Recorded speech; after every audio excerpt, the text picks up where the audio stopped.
네, 시청자 여러분 안녕하십니까? 뉴스타트 2부 시작합니다. 국민의힘이 6년 만에 장외 투쟁에 나섰습니다. 여기에 맞서 더불어민주당은 위헌정당 해산 카드를 또 꺼내들었습니다.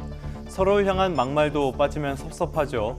야당을 전혀 존중하지 않는 여당이나 정기국회가 한창인데 장외로 뛰쳐나간 야당이나 강경 지지층만 바라보는 게 분명합니다. 이 와중에 여야가 합의했던 민생협의체는 표류하고 있습니다. 이재명 대통령이 오늘 유엔 총회 참석을 위해 출국합니다. 3박 5일 일정인데요. 한국 정상으론 처음으로 유엔 안전보장이사회 공개 토의도 주대합니다. 이번 외교 무대는 한국의 민주주의 회복과 국제사회에서의 역할을 부각하는 자리가 될 것으로 보입니다. 그럼 이 시각 주요 뉴스부터 살펴보겠습니다. 소득 상위 10%를 제외하고 1인당 10만 원을 지급하는 민생회복 소비 쿠폰 2차 신청이 오늘부터 시작됩니다. 오늘은 출생연도 끝자리가 1과 6인 경우에만 신청할 수 있습니다. 이재명 대통령이 취임 첫 유엔 총회 참석차 오늘 미국 뉴욕으로 출국합니다.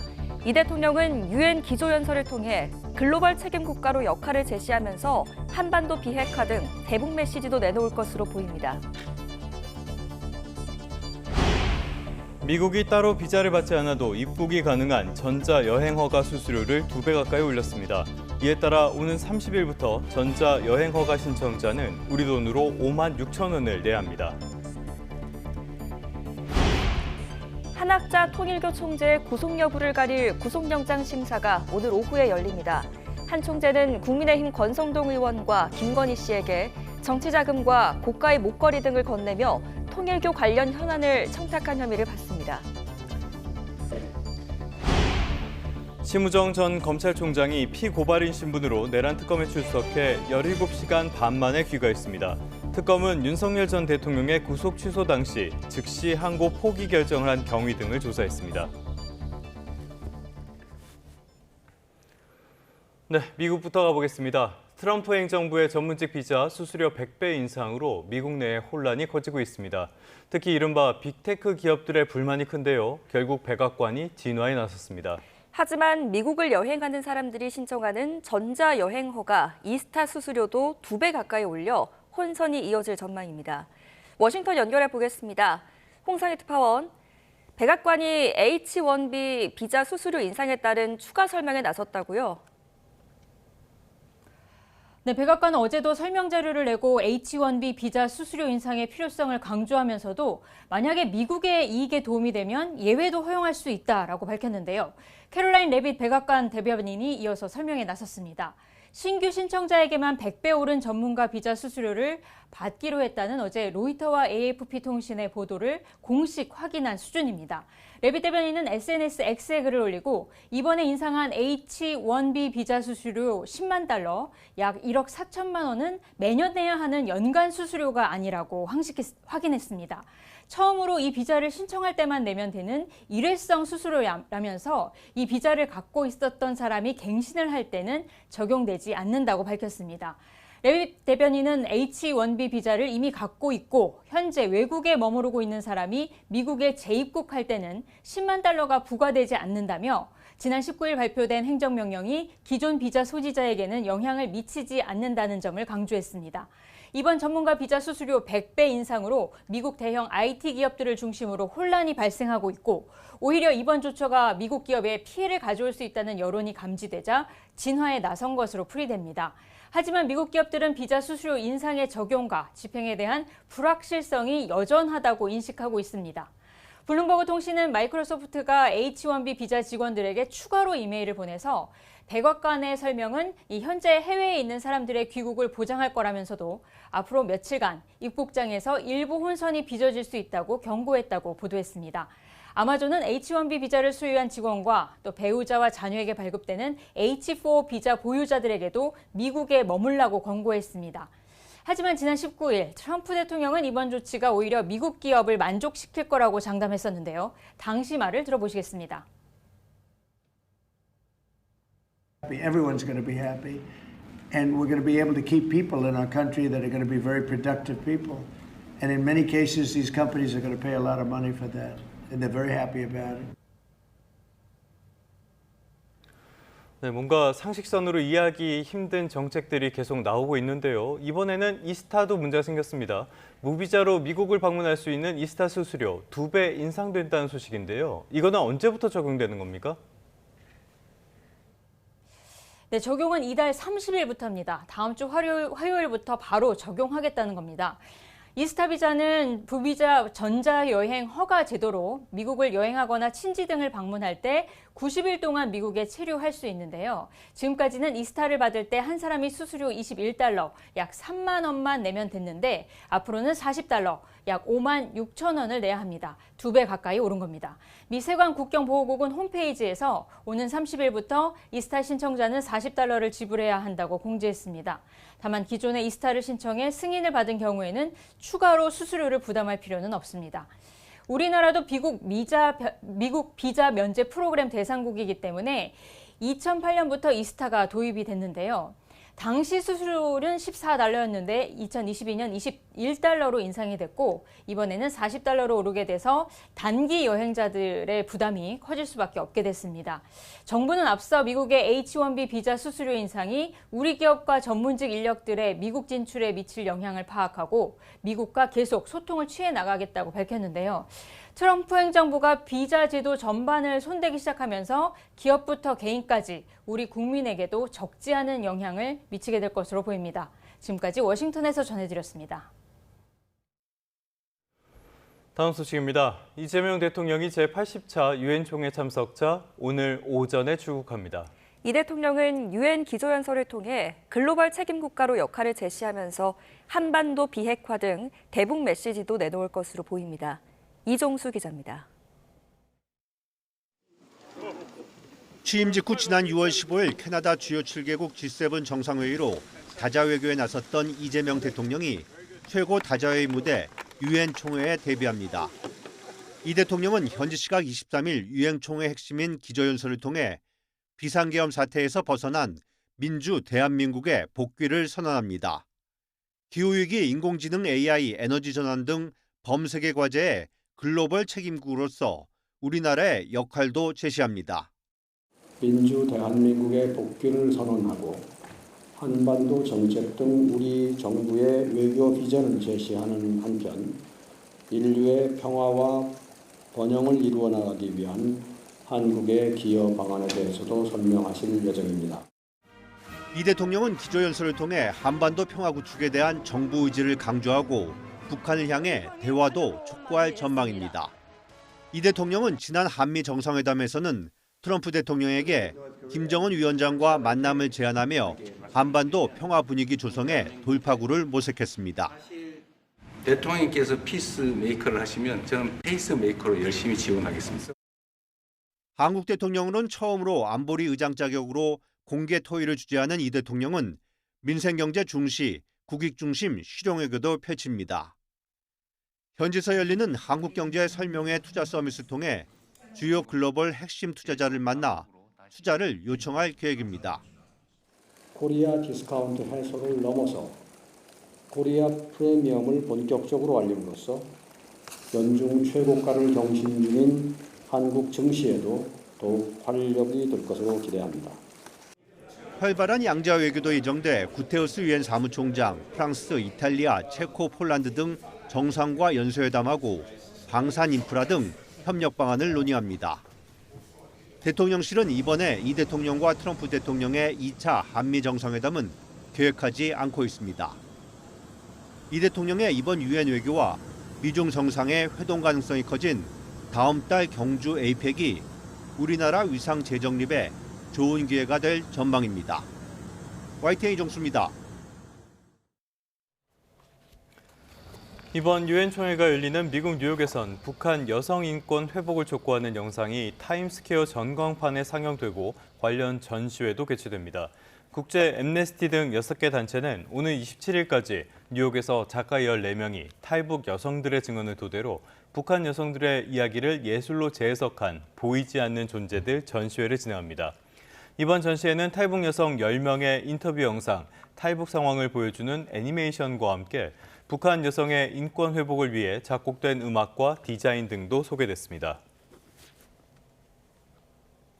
이재명 대통령은 중요한 건 외국 군대가 없으면 자주국방이 불가능한 것처럼 생각하는 일각의 굴종적 사고라며 강력한 국방개혁으로 완전한 자주국방 태세를 갖춰 나가겠다고 강조했습니다. 이 대통령은 어제 페이스북에 글을 올려 대한민국 군대는 병력 수에 의존하는 과거형 군대가 아니라 유능하고 전문화된 스마트 정예 강군으로 재편해야 한다며 이같이 밝혔습니다. 이 대통령은 이어 인구 문제가 심각하고 당장의 병력 자원이 부족한 건 사실이지만 상비 병력 절대 숫자의 비교만으로 우리의 국방력을 걱정할 필요는 없다고 말했습니다. 이에 대해 국민의힘은 안보 망언이라고 주장했습니다. 최은석 원내 수석 대변인은 논평을 통해 북한의 핵미사일 고도화로 국민 생명이 위협받는 상황에서 대통령의 편협하고 가벼운 안보관에 참담함을 금할 수 없다고 비판했습니다. 그러면서 한미동맹은 단순한 군사협력을 넘어 우리 안보와 경제의 근간이라면서 주한미군 철수 같은 사안이 현실화되면 대한민국은 순식간에 안보 공백과 경제 추락의 수렁에 빠지게 될 것이라고 주장했습니다. 더불어민주당은 국민의힘은 한미동맹을 말할 자격이 없다고 지적했습니다.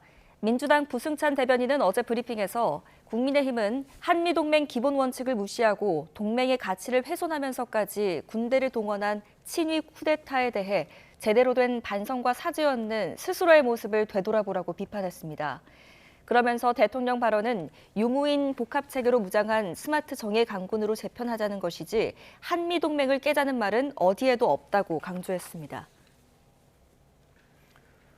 여야가 이번 주 정부조직법 개정안 처리를 놓고 또다시 무제한 토론, 그러니까 필리버스터 대치를 재현할 것으로 보입니다. 여당은 25일 정부조직법 개정안을 처리한다는 방침이지만 국민의힘은 필리버스터 등을 통해 투쟁 강도를 끌어올리겠다는 계획입니다. 이동우 기자가 보도합니다. 절대 다수 의석을 가진 민주당은 이재명 정부의 국정운영 정상화를 위해 이번 주 목요일 25일 본회의에서 정부조직법 개정안을 처리할 계획입니다. 개정안에는 검찰청 폐지와 중대범죄수사청 신설, 기획재정부 분리, 기후에너지환경부 설치 등의 내용이 담겨 있습니다. 방송통신위원회를 폐지하고 방송미디어통신위원회를 신설하는 내용도 함께 처리한다는 계획입니다. 정부조직법 같은 거는 이제 뭐 통과가 되겠죠. 이제 뭐 필리버스터를 국민의힘이 어떻게 나오든지 간에 저희가 제일 먼저 상정을 할 테니까요. 상임위원장이 국민의힘 소속이어서 당장 처리가 어려운 금융감독위원회 설치법 등 법안 11건은 신속 처리 한 건 패스트트랙으로 지정할 방침입니다. 패스트트랙에 태우면 실제 법안 처리까지 상당한 시간이 걸리지만 처리는 보장되는 만큼 야당의 비협조를 우회 돌파하겠다는 것입니다. 국민의힘은 범여권의 절대 과반 의석수 때문에 법안 처리를 저지할 방법은 사실상 없지만 무제한 반대 토론, 필리버스터를 또 꺼낸다는 계획입니다. 여야가 필리버스터 대결을 벌이면 방송 3법, 노란봉투법, 덧센 상법 처리 등에 이어 이재명 정부 출범 이후 세 번째가 됩니다. 국민의힘은 필리버스터를 통해 법안의 문제점과 여당의 입법 폭주 프레임을 국민에게 알리겠다는 전략입니다. 또 특검법과 정부조직법을 동시에 통과시키려던 여야 합의가 민주당 때문에 파기됐다며 여당 책임론을 강조하고 있습니다. 특검법 합의하고 정부조직법 통과시키려고 여야 교섭단체 협의까지 한 겁니다. 근데 특검법 일방적으로 파기한 건 민주당이에요. 국민의힘은 상황에 따라 모든 법안에 대해서 필리버스터에 나설 가능성도 검토하고 있습니다. 긴 추석 연휴를 앞두고 민심을 얻기 위한 여야 대치는 이번 주 더욱 첨예해질 것으로 보입니다. YTN 이동호입니다. 네, 이번엔 특검 수사 상황 살펴보겠습니다.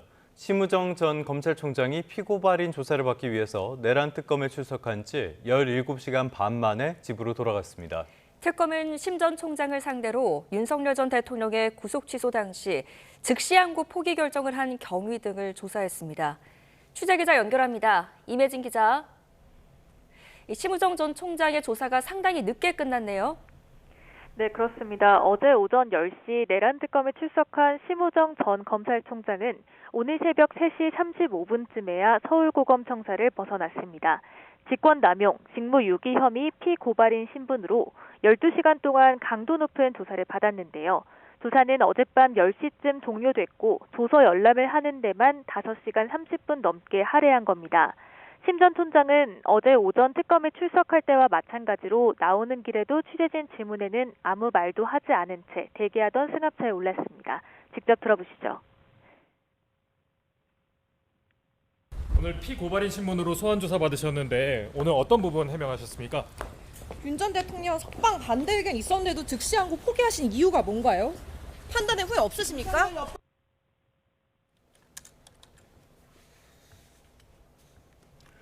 네, 이번 조사에서는 어떤 내용들 주로 다뤄졌습니까? 네, 먼저 지난 3월 법원의 윤 전 대통령 구속 취소 결정에 대해 즉시 항고하지 않은 경위에 대한 조사가 중점적으로 이루어졌습니다. 당시 재판부는 구속기간을 날이 아닌 시간으로 계산해 구속기간 만료 상태에서 기소됐다고 보고 윤 전 대통령 측의 구속 취소 청구를 받아들였습니다. 이에 대해 수사팀은 즉시 항고해 상급 법원 판단을 받아봐야 한다고 주장했지만 심 전 총장은 대검 부장회의 등을 종합했을 때 위헌 소지가 있다고 판단했다며 윤 전 대통령의 석방을 지휘했습니다. 특검은 또 비상계엄 선포 직후 박성재 전 법무부 장관이 심 전 총장에게 합동수사본부 검사 파견을 검토하라고 지시했다는 의혹도 살펴보고 있는데요. 이와 관련해 심 전 총장에게서 사실관계를 파악한 것으로 알려졌습니다. 아울러 대검 소속 검사가 국군 방첩사령부 측과 연락을 나누고 중앙선거관리위원회로 출동했다는 의혹도 조사 대상에 포함되어 있습니다. 특검이 심 전 총장을 상대로 고강도 조사를 벌인 가운데 조만간 박 전 장관 소환 일정도 조율할 거란 전망이 나옵니다. 지금까지 사회부에서 YTN 임혜진입니다. 내란 특검팀이 조태용 전 국가정보원장이 계엄이 해제된 뒤에야 국회 정보위원장과 통화한 기록을 확보했습니다. 특검은 조 전 원장이 계엄 계획을 알고도 국회에 연락하지 않은 직무유기 혐의를 뒷받침하는 정황으로 보고 수사를 이어가고 있습니다. 조성호 기자의 보도입니다. 조은석 특별검사팀은 조태용 전 국가정보원장이 지난해 12월 6일 국회 정보위원장인 국민의힘 신성범의원에게 직접 전화를 건 사실을 파악했습니다. 비상계엄 해제 이틀 뒤로 홍장원 전 1차장이 국회에 출석한다는 보도가 나온 직후였습니다. 홍 전 차장은 국회 정보위 여야 간사들을 만나 정치인 체포 지시를 들었다고 폭로했는데 통화를 마친 뒤 국회를 찾은 조 전 원장은 이를 정면 반박했습니다. 오늘 어느 언론에서 그런 일이 있었다라고 보도가 났을 때 제가 홍장원 1차장에게 직접 확인을 했습니다. 본인이 오보다라고 했습니다. 계엄 해제 당일인 12월 4일 오후에도 조 전 원장은 신 의원이 걸어온 전화를 받아 48초 동안 통화했습니다. 이튿날 오전 조 전 원장이 전화를 걸어 41초 통화한 기록도 특검이 확보한 걸로 전해졌습니다. 특검은 계엄 해제 이후에는 사흘 연속 정보위원장과 통화한 조 전 원장이 비상계엄 당시 이를 국회에 알리지 않은 이유를 살펴보고 있습니다.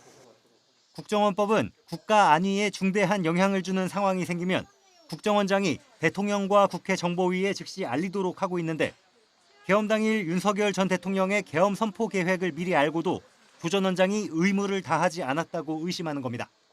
특검은 최근 국정원을 압수수색했고 조 전 원장을 조만간 피의자로 불러 계엄 전후 행적 전반을 추궁할 걸로 보입니다.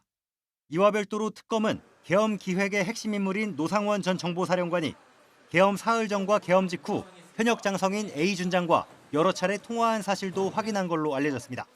노 전 사령관은 지난해 11월 A 준장 진급에도 관여했다는 의혹을 받고 있는데 특검은 두 사람이 계엄 계획을 공유했을 가능성을 들여다보는 걸로 전해졌습니다. YTN 조성호입니다.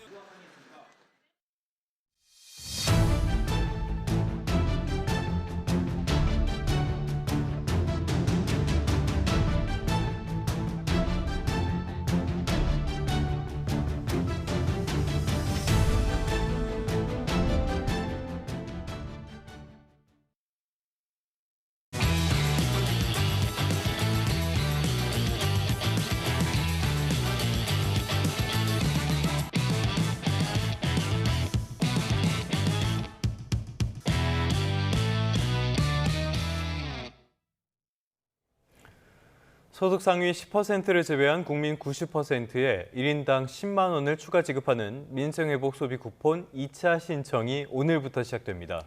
신청 첫 주에는 시스템 과부하 등을 방지하기 위해서 요일제가 적용되는데요.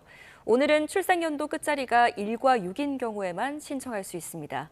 김준영 기자의 보도입니다.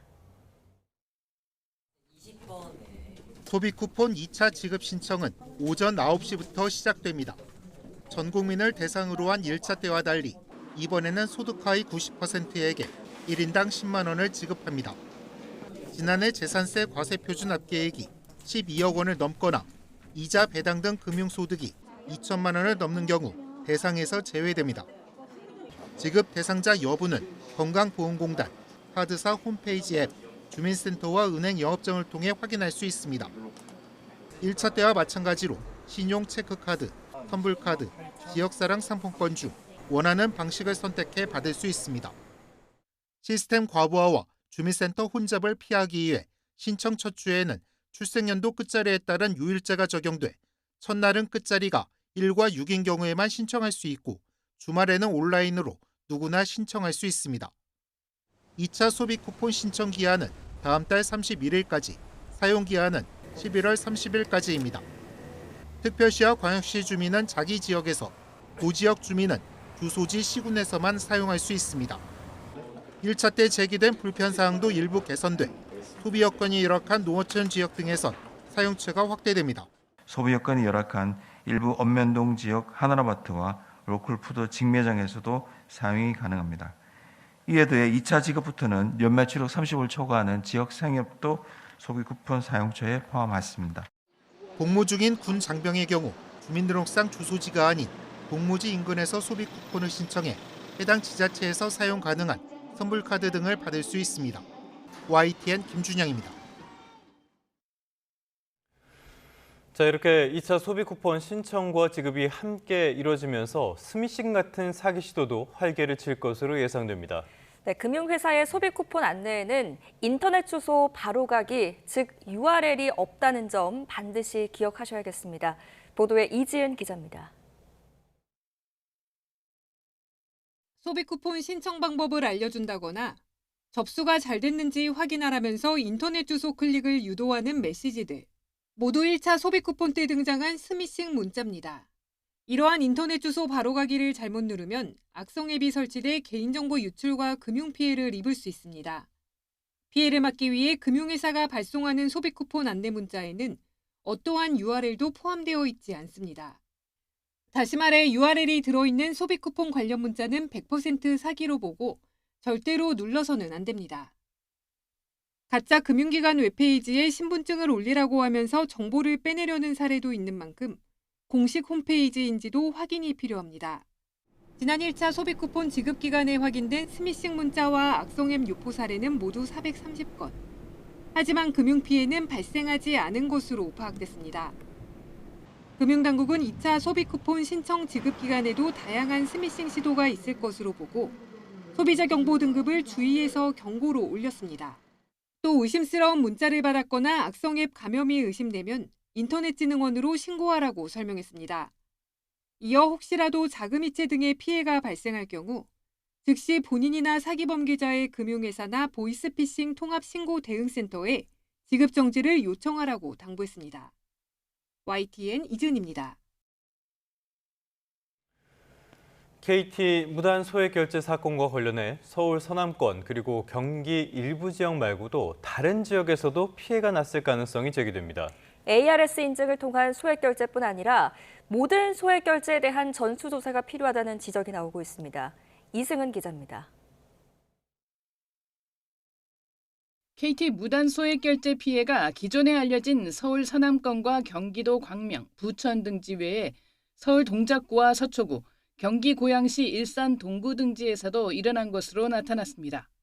KT가 국회 과학기술정보방송통신위원회 소속 더불어민주당 황정화 의원실에 제출한 자료에서 이같이 밝혔습니다. 이와 관련해 KT는 피해 지역은 추정 위치로 수사를 통해 확인이 필요한 사항이라고 설명했습니다. 앞서 KT는 당초 국회에 9월 4일과 5일에는 피해 건수가 없다고 보고하고 1차 발표에서 피해자를 278명으로 집계했지만 2차 발표에서 4일과 5일을 포함해 362명이라고 정정했습니다. 이번 2차 발표도 ARS 인증을 통한 소액 결제만 대상으로 조사한 결과여서 전수조사를 해야 한다는 지적이 나옵니다. ARS 인증뿐만 아니라 패스 인증, 문자 인증도 있습니다. KT가 ARS 인증만을 대상으로 자의적이고 한정적인 조사 결과를 발표하고 있는 것은 사건을 축소, 은폐하려는 의도라고 밖에 볼 수 없습니다.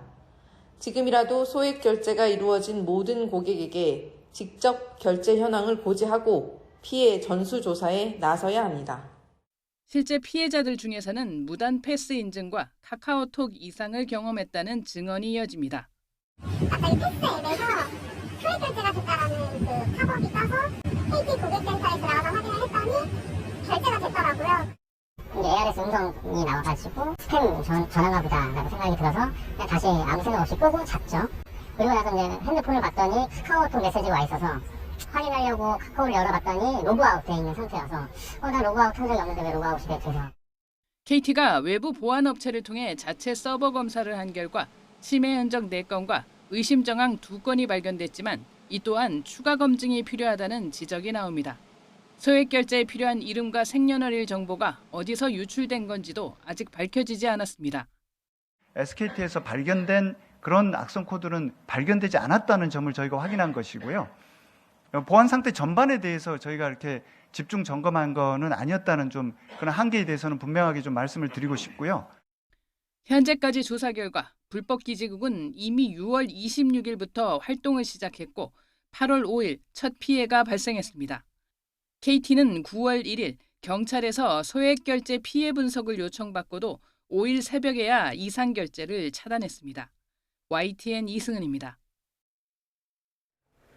김민석 국무총리는 최근 KT와 롯데카드에서 발생한 대규모 해킹 사고와 관련해 오늘 관련 부처를 소집해 대응 상황을 점검합니다. 국무총리실은 김 총리가 오늘 오전 10시 반 정부 서울청사에서 통신사와 금융사 해킹 사고 관련 긴급 현안 점검 회의를 연다고 밝혔습니다. 최근 6년간 기업이 당국에 신고한 사이버 침해 사고가 7천 건을 넘는 것으로 나타났습니다. 국회 과학기술정보방송통신위원회 소속 더불어민주당 황정아 의원이 한국인터넷진흥원에서 제출받은 자료를 보면 지난 2020년부터 올해 9월 14일까지 5년여 동안 당국에 접수된 기업의 정보 침해 신고 건수가 7,198건에 이르렀습니다. 금융위원회 소관 금융사 해킹 사례까지 포함한 수치입니다. 유형별로는 시스템 해킹이 60.5%로 가장 많았고 악성 코드 감염 유포가 20.9%, 디도스 공격이 18.6%를 차지했습니다. 경제 한 줄 뉴스입니다. 올해 2분기 우리나라 수출품이 미국에서 부과받은 관세가 세계에서 6번째로 많은 33억 달러로 나타났습니다. 10월 제조업 업황은 미국 관세 불확실성 지속에도 내수와 제품 단가 상승 등에 힘입어 전체적으로 개선될 것이라는 전망이 나왔습니다. 올해 상반기 상용 근로자의 임금 총액 상승률이 오른 가운데 대기업과 중소기업 사이의 격차는 커진 것으로 나타났습니다. 지난달 국내 신차 등록 대수에서 전기차가 차지하는 비중이 역대 최고치를 기록한 것으로 나타났습니다. 인천국제공항을 제외한 한국공항공사가 관리하는 전국 14개 공항의 최근 4년 동안의 항공편 지연율이 4.3%에서 21.3%로 약 5배 증가한 것으로 나타났습니다. 추석을 앞두고 해양수산부가 오늘부터 다음 달 2일까지 수산물 원산지 표시 특별 단속에 나섭니다. 해외 여행객이 늘어나는 추석 연휴를 앞두고 농림축산검역본부가 아프리카 돼지열병과 구제역, 붉은 불개미 등의 유입을 막기 위한 검역을 강화합니다. 지금까지 경제 한 줄 뉴스였습니다.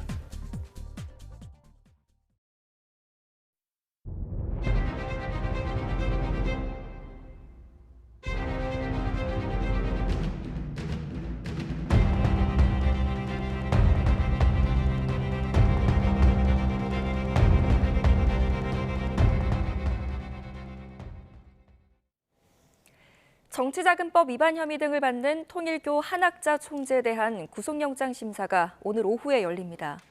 통일교를 정조준하고 있는 김건희 특검팀 수사에 중요한 분수령이 될 것으로 보입니다. 최영주 기자입니다. 김건희 특검에 출석한 통일교 한학자 총재는 혐의 대부분을 부인했습니다. 권성동 의원에게 1억 원 왜 전달하셨나요? 내가 왜 그럴 필요가 있습니까? 세 차례 소환 통보는 건강을 이유로 응하지 않았고 자신이 정한 날짜에 나와서는 특검 추궁에도 혐의를 인정하지 않은 겁니다. 특검은 곧장 구속영장을 청구했는데 오후 1시 30분 구속 전 피의자 신문이 열립니다. 오후 4시에는 한 총재의 전 비서실장인 정원주 씨가 구속영장 심사를 받습니다. 한학자 총재가 받는 혐의는 모두 4가지입니다. 먼저 한 총재는 이미 구속된 국민의힘 권성동 의원에게 정치자금 1억 원을 전달하며 윤석열 정부의 통일교 지원을 요청한 혐의를 받고 있습니다. 김건희 씨에게 건진법사 전성배 씨를 통해 고가의 목걸이와 명품 가방을 전달하며 통일교 현안을 청탁한 의혹도 포함됐습니다. 특검은 또 이 목걸이와 가방을 교단 자금으로 구매했다고 보고 횡령 혐의도 적용했습니다. 지난 2022년 10월 자신의 원정 도박 의혹에 관한 수사에 대비해 증거를 없애도록 지시한 혐의도 법원 판단을 받게 됐습니다. 한학자 총재는 지난 2012년 총재직에 오른 뒤 처음으로 구속기로에 놓이게 됐습니다. 혐의를 전면 부인하고 있는 만큼 특검 측과 법정에서 치열한 공방이 예상되는데 한 총재의 신병을 확보하느냐 여부는 특검의 통일교 관련 수사에도 중요 분수령이 될 전망입니다. YTN 최영주입니다. 특검이 청구한 한학자 총재의 이번 구속영장에는 주요 혐의 가운데 일부가 빠져 있습니다. 통일교인 국민의힘 입당 의혹, 또 추가 금품 전달 의혹 등인데요. 이번 영장 심사가 수사의 중요 분기점이 될 것으로 보입니다. 오승엽 기자입니다. 김건희 특검팀은 최근 국민의힘 당원 명부를 관리하는 업체를 압수수색했습니다. 여의도 중앙당사 압수수색이 국민의힘 반발에 가로막히자 관리업체를 겨냥해 자료를 확보했습니다. 특검 분석 결과 국민의힘 당원 500만 명 가운데 11만여 명이 통일교 신자인 것으로 확인됐습니다. 이미 구속된 국민의힘 권성동 의원을 당대표로 밀기 위해 통일교인 집단 당원 가입 의혹이 제기됐는데 일부 명단이 파악된 겁니다. 물론 국민의힘은 전혀 상관없는 일이라면서 펄쩍 뛰고 있지만 특검은 통일교가 정당 선거에 영향을 미치려고 개입한 것은 아닌지 집중 조사하고 있습니다. 하지만 김건희 특검팀은 한학자 총재에 대한 구속영장에 이번 의혹은 포함하지 않았습니다. 특검은 또 지난 2022년 한학자 총재가 자신을 찾아온 권성동 의원에게 금품이 든 쇼핑백을 건넸다는 의혹도 일단은 뺐습니다. 두 사건 모두 자료 분석과 결정적인 증거를 확보하는 데 조금 더 시간이 필요하다는 판단 때문으로 보입니다. 구속영장 심사를 거쳐 특검이 한학자 총재의 신병을 확보하면 당원 가입이나 추가 금품 수수 의혹 수사는 한층 속도를 낼 것으로 보입니다. 특히 윤석열 전 대통령 부부 쪽으로 흘러간 돈이 있는지 등에 대한 수사도 본격화할 것이라는 전망이 우세합니다. 반대로 법원에서 혐의를 인정하지 않아 영장을 기각한다면 특검 수사는 상당한 타격을 받게 되고 통일교와 한학자 총재를 겨냥한 수사도 차질이 불가피합니다. YTN 오승엽입니다. 건진법사 관봉권 띠지 분실 사건과 관련해서 경찰이 모레 고발인 조사를 시작으로 본격적인 수사에 돌입합니다. 이재명 대통령이 특검 수사를 검토한 가운데 경찰이 어디까지 실체를 밝힐지 관심입니다. 정유진 기자입니다. 김건희 특검이 출범하기 전인 지난해 12월 서울 남부지방검찰청은 건진법사 전성배 씨의 자택을 압수수색했습니다. 당시 검찰은 5천만 원어치 한국은행 관봉권을 포함해 현금 다발을 확보했습니다.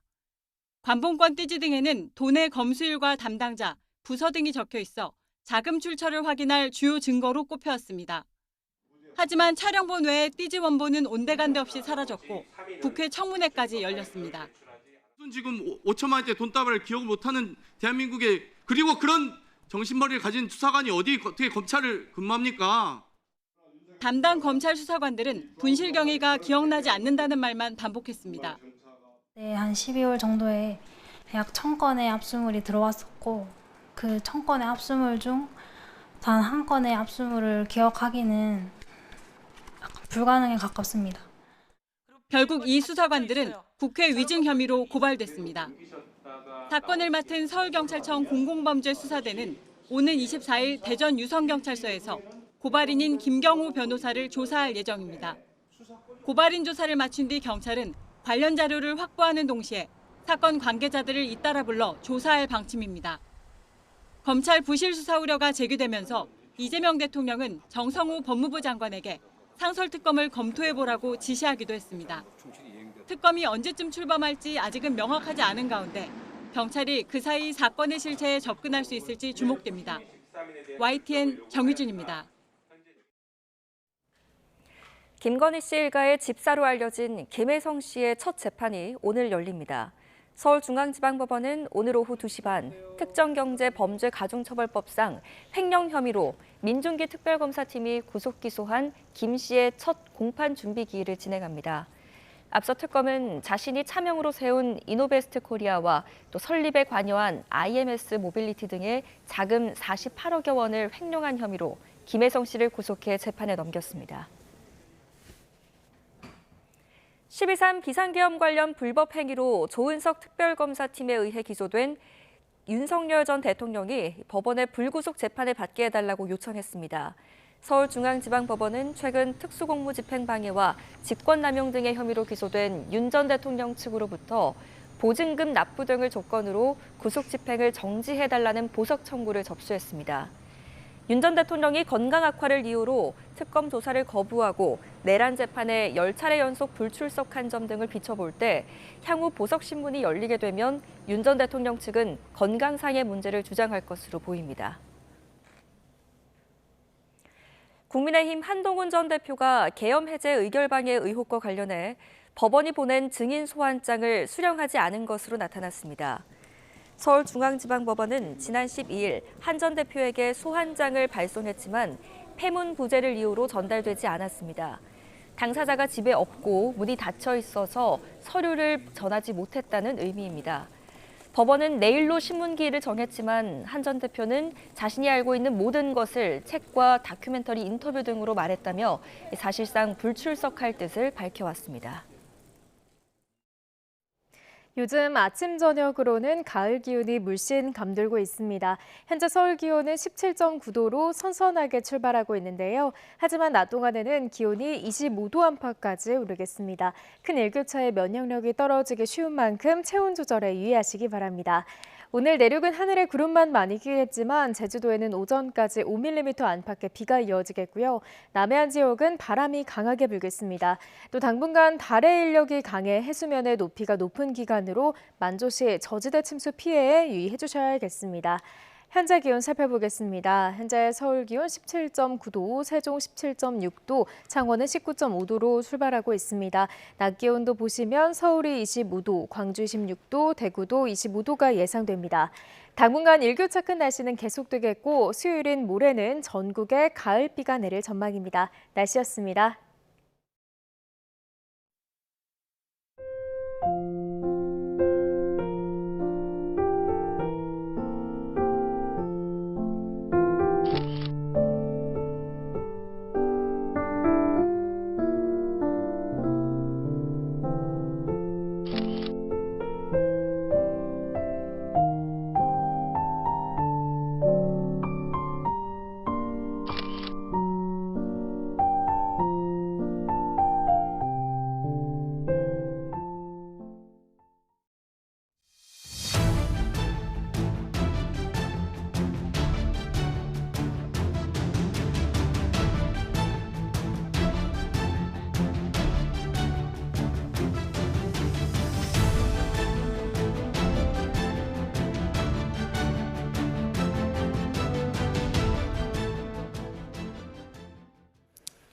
전국 상황 살펴보겠습니다. 먼저 여당입니다.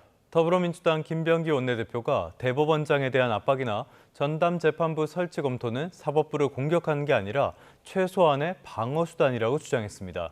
그러면서 내란 세력의 관용은 없다면서 대통령 탄핵을 운운하고 장외 투쟁에 나서는 건 대선 불복이라고 직격했습니다.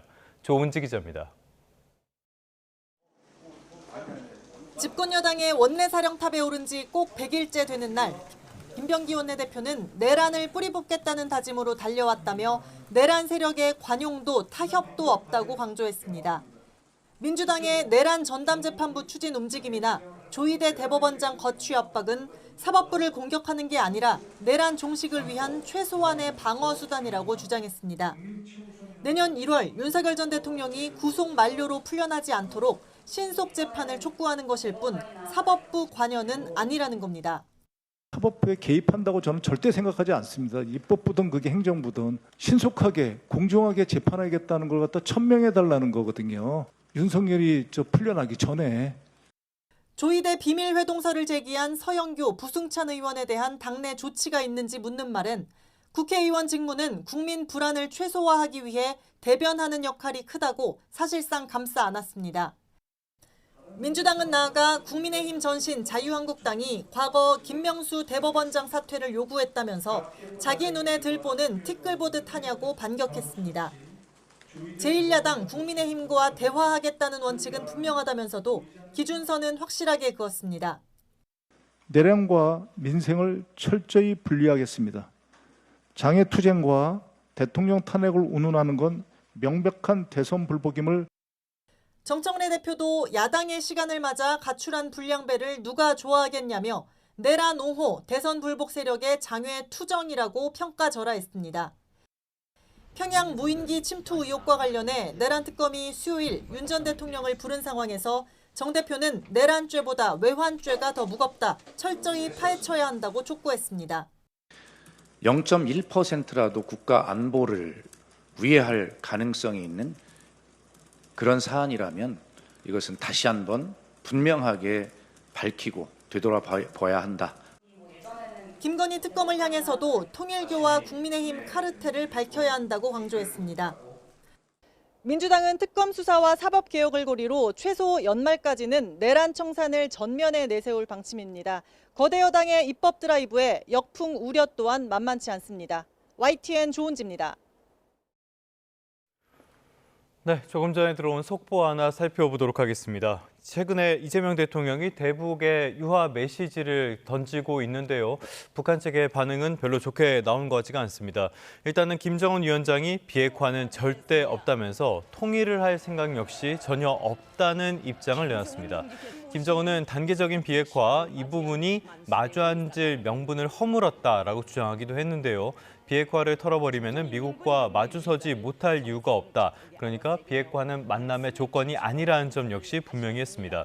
또 우리와 미국, 일본이 함께하는 합동훈련에 대해서는 대조선에 대한 적대시 정책의 연장이라면서 반발하는 모습까지 보여줬습니다. 다시 한번 말씀드리면 김정은 위원장의 메시지가 나왔는데요. 통일할 생각이 전혀 없고 하나가 될 수 없는 두 개 국가라고 강조했고요. 비핵화에 대해서도 부정적인 입장을 거듭 내놨습니다. 한국과 미국 그리고 북한 이 문제가 조금 더 복잡해지지 않을까라는 생각이 드는데요. 관련된 자세한 내용이 들어오면 다시 한번 말씀드리도록 하겠습니다. 이번엔 야당 소식 살펴보겠습니다. 국민의힘이 5년 8개월 만에 장외 투쟁에 나서면서 대여 총력전에 돌입했습니다. 대한민국이 인민 독재로 가고 있다며 지지층 결집을 호소했는데요. 민주당 정청래 대표를 향해서는 반헌법적 정치 테러 집단의 수괴라고 맹비난했습니다. 박홍구 기자입니다. 국민의힘이 보수 강세 지역인 대구에서 야당 탄압과 독재 정치 국민 규탄 대회라는 이름으로 대규모 집회를 열었습니다. 집회 마지막 연사로 나선 장동혁 대표. 이재명 대통령은 국민과 헌법 위에 군림하고 대한민국은 인민 독재로 가고 있다고 비난하더니 더불어민주당 정청래 대표가 정치특검의 배우라며 이렇게 주장했습니다. 음흉한 표정으로 이재명과 김어준의 똘마니를 자처하고 있습니다. 반헌법적인 정치 테러 집단의 수괴입니다. 장 대표는 또 한미 무역 협상을 비판하면서 이재명 대통령과 민주당이 원하는 나라는 결국 중국과 북한이라며 대한민국은 어디로 가고 있는지 물었습니다. 지금 대한민국은 어디로 가고 있습니까, 여러분? 대한민국은 자유민주국가가 맞습니까, 여러분?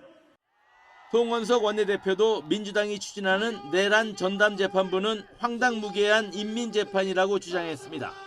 그러면서 이 대통령이 나라를 정상적으로 끌고 가려면 야당과 협치해야 한다고 말했습니다. 이어 정부에 확실하게 제동을 걸고 대한민국이 정상적으로 온전한 방향으로 발전할 수 있도록 힘을 모으자고 촉구했습니다. 이 대한민국에서 또다시 독재가 나타나서는 안 됩니다. 많은 국민 여러분들께서 힘을 모아서 독재적인 발상을 반드시 막아주시기 바랍니다. 국민의힘이 대규모 장외투쟁에 나선 것은 지난 2020년 1월 공직선거법 개정안을 비판하며 개최한 서울 광화문 집회 이후 약 5년 8개월 만입니다. 이번 주에는 대전에서 현장 최고위원회를 열고 다가오는 주말에는 서울에서 대규모 집회도 검토하고 있습니다. 국민의힘은 다음 달 추석 연휴 차례상 민심을 겨냥해 모든 수단을 총동원해 대여 투쟁에 나설 계획입니다. YTN 박홍구입니다. 네, 조금 전에 들어온 속보 하나 더 짚어보도록 하겠습니다. 이재명 대통령이 외신과 인터뷰한 내용이 보도가 됐는데요. 미국과 지금 무역 협상이 교착 상태가 길어지고 있는데 안전장치 없이 미국의 요구를 수용할 경우에는 한국 경제가 외환위기에 맞먹는 위기에 빠질 수 있다라는 입장을 내놨다는 소식입니다. 지금 미국 측에서 계속 무리한 요구를 하는 것으로 전해지고 있는데요. 여기에 대해서 부정적인 답변을 한 것으로 보이고요. 이 대통령은 이번에 로이터와의 인터뷰를 진행을 했는데 투자 처리 방식에 대한 이견 때문에 한미 간의 무역 합의 내용을 문서화하지 못했다면서 이렇게 설명을 했습니다. 특히 한미의 통화 스와프 없이 미국이 요구하는 방식대로 3,500억 달러를 모두 현금으로 투자한다면은 한국은 1997년 금융위기 당시와 같은 상황에 직면할 것이라고 강조하기도 했습니다. 관련 소식은 또 자세한 내용 들어오는 대로 다시 한번 전해드리도록 하겠습니다. 자, 이번에는 사건, 사고 소식 살펴보도록 하겠습니다. 자유로를 달리던 SUV가 앞서가던 차량을 들이받고 뒤집혔습니다. 경북 포항에서는 제트스키를 타던 남성이 갯바 위에 고립됐다가 해경에 구조되기도 했습니다. 김선희 기자입니다. 도로 한가운데 검은 SUV 차량이 완전히 뒤집혀 있습니다.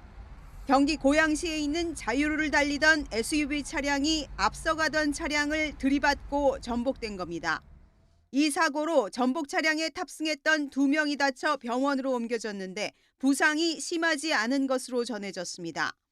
경찰은 앞서가던 차량이 차선 변경 과정에서 속도를 갑자기 줄이며 사고가 난 것으로 보고 있습니다. 어른 키보다도 높은 파도를 헤치고 해경이 바다로 들어가려 합니다. 포항 앞바다에서 제트스키를 타던 50대 남성이 갯바 위에 고립돼 구조 작업에 나선 겁니다.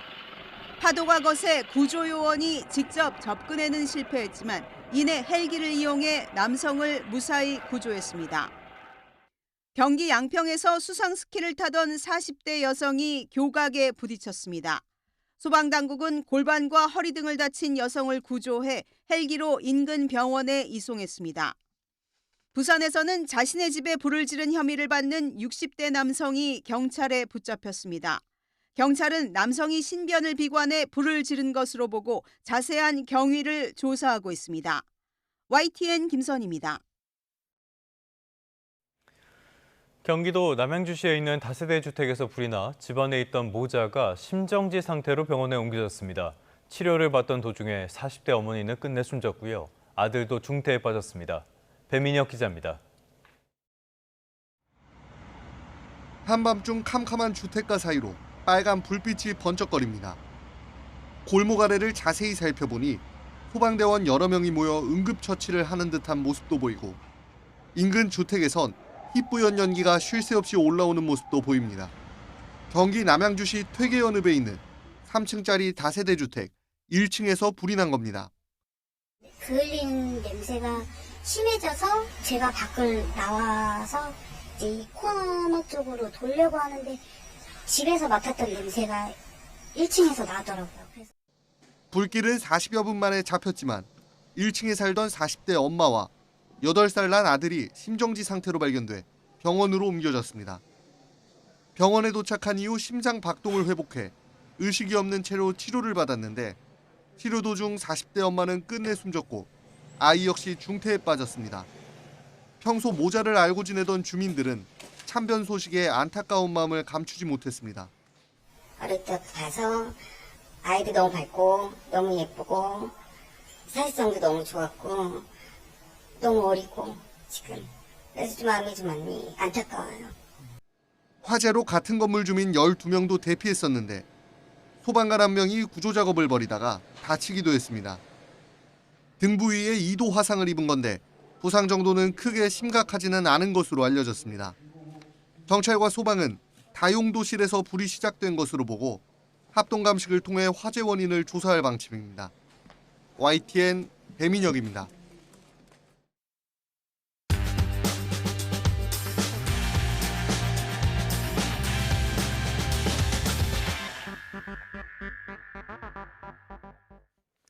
(9월 22일) 월요일 스타트 브리핑 시작합니다. 먼저 경향신문입니다. 대한상공회의소가 대미 수출 상위 10개국을 분석해봤더니 우리나라의 2분기 대미 관세액이 세계 6위로 나타났습니다. 그런데 본격적으로 관세가 부과되고 나서 증가 속도는 가장 빨랐다고 하네요. 한국의 2분기 대미 수출 관세액은 33억 달러, 약 4조 6,200억 원으로 나타났습니다. 그런데 지난해 4분기와 비교했을 때 증가율로 보면 우리나라가 압도적입니다. 반년 만에 무려 47배가 늘어났습니다.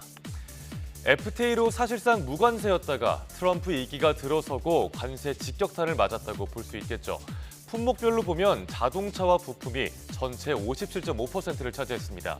각각 25%의 품목 관세가 부과된 영향이 컸습니다. 대미 수출 규모에 비해서 관세 부담이 큰 상황입니다. 지난 7월 말에 미국과 합의를 본 그대로 자동차 관세율을 15%로 낮추고 또 수출 기업들의 부담을 줄여주기 위한 정책이 필요하다는 지적이 나옵니다. 다음 중앙일보입니다. 한국 김치의 일본 수출길이 험난해졌다는 내용을 다뤘습니다. 일본산의 가격 경쟁력이 밀리고 있기 때문인데 왜 그런 건지 보겠습니다. 현재 한국산 김치의 가격은 1g당 1.3에서 1.5엔으로 일본산보다 30% 이상 비싸다고 합니다. 주된 원인은 우선 지속적인 엔저 현상 때문입니다. 엔화의 가치가 떨어지다 보니까 일본 수입업체 입장에선 더 많은 돈을 주고 우리 김치를 사와야 하는 겁니다. 여기에 더해서 기후변화로 배추값이 올랐죠. 또 한국 내 인건비와 운송비도 폭등한 영향이 있습니다. 지난해 김치 수출은 역대 최대를 기록했지만 수출국 중 1위인 일본으로의 수출은 줄었는데요. 전년보다 수출량과 금액 모두 각각 9%, 12% 감소했습니다. 한국 김치의 최대 수출국인 만큼 일본은 쉽게 포기할 수 없는 시장인데요. 업계에선 K-팝과 K-드라마 등 한류 문화를 마케팅에 활용하면서 돌파구를 찾고 있습니다. 이어서 한국일보입니다. 지역별로 수도요금 차이가 꽤 크다는 거 알고 계셨나요? 광역지자체 중에 강원도의 상수도 단가가 가장 높은데 대전에 배에 가깝게 나타났습니다. 1톤당 상수도 요금은 대전이 579원으로 가장 저렴하고요. 강원이 1,068원으로 제일 비쌉니다. 전국의 평균보다도 34%가량 비싼 겁니다. 그런데 문제는 상수도 재정 건전성도 강원이 가장 열악하다는 점입니다. 원가 대비 단가를 뜻하는 현실화율이 52%에 그칩니다. 그러니까 생산 원가의 절반 수준으로 수돗물을 공급한 결과입니다. 강원은 산간 지역이 많고 인구 밀도가 낮아서 원가가 높을 수밖에 없는 환경이긴 합니다. 한편 서울은 현실화율이 92%로 재정 건전성이 가장 뛰어난 걸로 나타났습니다. 최근 극심한 가뭄을 겪은 강릉 사례에서 알 수 있듯이 안정적인 물 공급의 중요성은 커지고 있죠. 무작정 수도요금을 내리는 것보단 수원을 확보하기 위한 중장기 대책이 필요해 보입니다. 끝으로 한겨레 신문입니다. 여성들이 임신 중지약을 합법적으로 구할 길이 곧 열릴 수 있을까요? 식약처가 임신 중지약 미프지 미소에 대해서 심사가 꽤 진행이 됐다고 밝혔는데 지금 그럼 어느 단계까지 온 건지 짚어보겠습니다. 2019년에 낙태죄는 헌법 불합치 판결을 받았습니다. 하지만 관련 법안이 정비가 되지 않았다는 이유로 식약처는 임신 중지약의 허가를 미뤄왔습니다. 이런 가운데 현대약품이 3차례에 걸쳐서 미프지 미소의 수입 품목 허가 신청을 했습니다. 다만 아직까지도 임신 중지약의 거래와 유통은 불법이라는 점이 걸림돌입니다. 미프지 미소의 허가 심사도 잠정 중단된 상태인데요.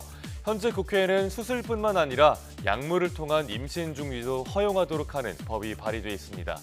식약처도 법률상의 근거가 마련되면 신속하게 심사를 이어가겠다는 입장입니다.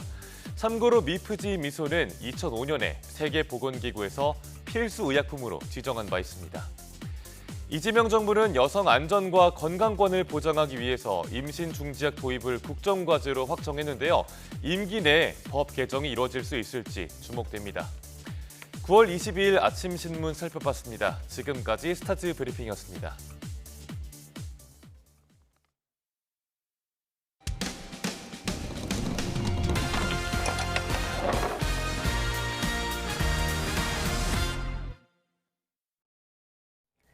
알뜰폰 가입자가 자신도 모르게 휴대전화 서비스가 해지되면서 먹통이 되는 황당한 일이 벌어졌습니다. 이름과 생년월일이 같다는 이유만으로 통신사가 본인 확인 절차를 제대로 지키지 않아서 생긴 일이었습니다. 김기수 기자입니다.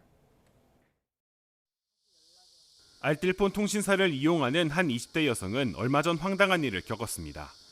통신사 서비스가 갑자기 해지되면서 휴대전화가 먹통이 된 겁니다. 피해자는 서비스 해지 신청도 하지 않았고 동의 절차도 없었다고 말합니다. 하루아침에 아무런 동의도 구하지 않고 제 핸드폰 번호를 해지를 할 거라는 생각을 못하죠. 저는 명의 조용 당했거니 하면서 범죄 쪽을 생각할 수밖에 없어요. 지인 휴대전화로 통신사와 간신히 연락됐지만 본인이 신청했다는 황당한 답변만 돌아왔습니다. 그런데 통신사는 피해자가 신청한 것이 아닌 것을 뒤늦게 확인하고 다음 날이 돼서야 서비스를 정상 복구해줬습니다. 하지만 피해 여성은 업무를 제때 보지 못해 이미 큰 손해를 본 뒤라고 하소연합니다. 본인 인증 자체를 못해서 그럴 때 서류 못했던 거하고 핸드폰으로 발주를 넣거나 다른 동료들과 이제 연락을 해야 되는 경우가 잦은데 그런 걸 자체를 못해서 알뜰폰 통신사가 확인해보니 피해자와 이름뿐 아니라 생년월일까지 같은 다른 고객이 서비스 해지를 신청한 것이었습니다. 이런 경우라도 담당 상담사가 주민등록번호 뒷자리까지 확인해야 하는데 그 절차를 지키지 않아 문제가 발생한 겁니다. 통신사 측은 재발 방지를 위해 관련 내용을 고객센터 전체에 공유했다고도 설명했습니다. 한국소비자원 피해 구제 현황에 따르면 계약 해제, 해지, 위약금 관련 내용이 이동통신 서비스 관련 피해 접수 중 3번째로 많았습니다. 전문가들은 이동통신 사업자가 고객의 민감한 정보를 다루는 만큼 관리와 취급에 더 주의해야 한다고 조언합니다. 가장 중요한 정보들이 가장 많이 정보들이 통신사에 저장되고 관리되고 있기 때문에 특히 통신사는 이러한 정보들을 철저하게 보안을 지키면서 관리를 할 필요성이 있는 거죠. 통신사 측의 단순 실수로 확인되면서 추가 피해는 없었지만 고객 확인 절차가 미흡했다는 지적은 피하기 어려워 보입니다. YTN 김기수입니다. 네, 방금 들어온 속보부터 전해드리겠습니다. 이재명 대통령이 북한이 핵무기를 당장 폐기하지 않고 생산을 일시적으로 동결하는 조건이라면 트럼프 대통령과 김정은 북한 국무위원장 간의 합의를 수용할 수 있다고 밝혔습니다. 이재명 대통령이 BBC와의 인터뷰에서 밝힌 내용인데요. 북한이 연간 핵무기 15기에서 20기를 추가 생산하고 있다면서 일시적 또 현실적인 조치로서 북핵 동결이 실현 가능하고 현실적인 대안이 될 수 있다라고 말한 것으로 전해지고 있습니다. 다만 앞서 속보로 전해드렸듯이 김정은 위원장이 비핵화는 절대 없고 단계적 비핵화는 마주 앉을 명분을 허문다면서 또한 비핵화를 털어버린다면 미국과 마주서지 못할 이유가 없다라고 밝힌 만큼 이런 계획이 현실화할 수 있을지는 미지수입니다. 다시 한번 전해드리겠습니다. 이재명 대통령이 북한이 핵무기를 당장 폐기하지 않고 생산을 일시적으로 동결하는 조건이라면 트럼프 대통령과 김정은 북한 국무위원장 부장 간의 합의를 수용할 수 있다고 밝혔습니다. 하지만 앞서서 김정은 위원장이 비핵화는 절대 없다라는 입장을 밝혔기 때문에 이런 계획이 현실화할 수 있을지는 미지수입니다. 추가로 인터뷰 내용이 들어오면 다시 한번 전해드리도록 하겠습니다. 트럼프 행정부의 관세로 현대자동차가 미국 판매 차량은 미국에서 생산하는 방향으로 대미 수출 방향 전환을 시사했습니다. 한국에서 만든 차는 미국 대신 다른 지역에 수출하겠다고 밝혀 자동차가 효자 역할을 했던 한국의 대미 수출 전선에 큰 변화가 예상됩니다. 뉴욕에서 이승윤 특파원입니다. 지난해 우리나라 전체 수출의 7.8%, 자동차 수출의 75.4%를 차지했던 현대자동차 그룹. 트럼프 대통령의 대대적인 관세 정책으로 자동차가 대미 수출의 27.1%를 차지했던 한국의 대미 수출 전략에도 변화가 예상됩니다. 호세 무뇨스 현대차 대표이사는 40%였던 미국 현지 생산 비율을 80%로 올리겠다면서 미국 내수용은 미국에서 생산하겠다는 뜻을 분명하게 밝혔습니다. We need to produce what we sell in the United States. We will produce more in the US for the US and get the other markets to utilize Korean production. 다만 전 세계 생산을 30% 확대할 예정인 만큼 한국 생산도 커질 것이라며 국내 생산 감축 우려를 일축했습니다. 또 한국에서 생산하지 않은 새로운 모델들을 해외에서 생산하기로 한 것도 한국 사업을 잠식하지 않겠다는 의지라고 설명했습니다. 다만 올해 처음으로 국내가 아닌 미국 뉴욕에서 CEO 투자계획 발표 행사를 연 것은 이제 경영의 초점을 미국에 맞추겠다는 의미로 풀이됩니다. 무뇨스 사장은 미국의 관세 부과가 차량 가격 인상으로 직결되는 건 아니라며 매출 확대와 원가 절감을 통한 돌파 의지를 밝혔습니다. 다만 이승조 현대차 기획재경 본부장은 재고 확보로 올해는 방어할 수 있었지만 내년엔 경영 상황이 더 어려워질 수 있다고 인정했습니다. 이런 가운데 현대차 그룹 메타플랜트 아메리카는 미국 조지아주 현지 미국인 공개 채용 계획을 발표하며 이민 단속 파장 줄이기에 나섰습니다. 현대차는 이번 공채에 누구나 응모할 수 있고 특히 군 관계자와 제양 군인 출신을 환영한다고 강조했습니다. 뉴욕에서 YTN 이승윤입니다.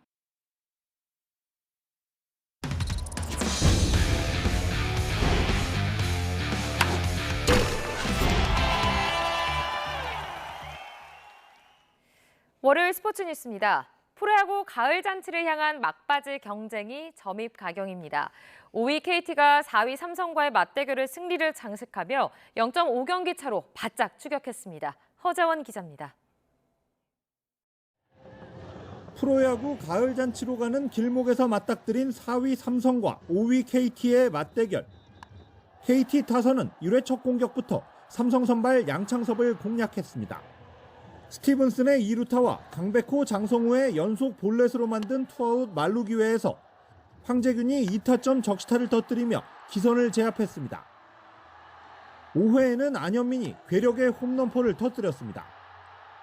몸쪽으로 오는 최원태의 직구를 그대로 퍼올려 왼쪽 담장 상단에 떨어지는 대형 2점 홈런을 쳐냈습니다. 가장 중요한 시점에 이틀 연속 홈런포를 터뜨리며 시즌 홈런을 22개로 늘렸습니다. KT는 이후 6회 스티븐슨의 1타점 2루타, 7회 장진혁의 솔로 홈런으로 점수차를 벌리며 삼성을 6대3으로 이겼습니다. 4연패 뒤 2연승으로 분위기를 바꾼 KT는 삼성의 5연승도 저지하며 4위를 반경기 차로 바짝 추격했습니다. 경기가 없었던 6위 롯데와의 승차도 한 경기 반으로 벌리며 가을 야구로 가는 길이 더 가까워졌습니다. SSG의 김성욱이 2회 전세를 뒤집는 역전 2점 홈런을 터뜨립니다. 4회에는 박성환이 오른쪽 선상으로 빠지는 2타점 3루타까지 터뜨리며 6대2까지 달아납니다. 두산을 가볍게 제압한 3위 SSG는 4위 삼성과의 승차를 2경기 반으로 벌리며 준 플레이오프 직행 가능성을 높였습니다. YTN 허재원입니다.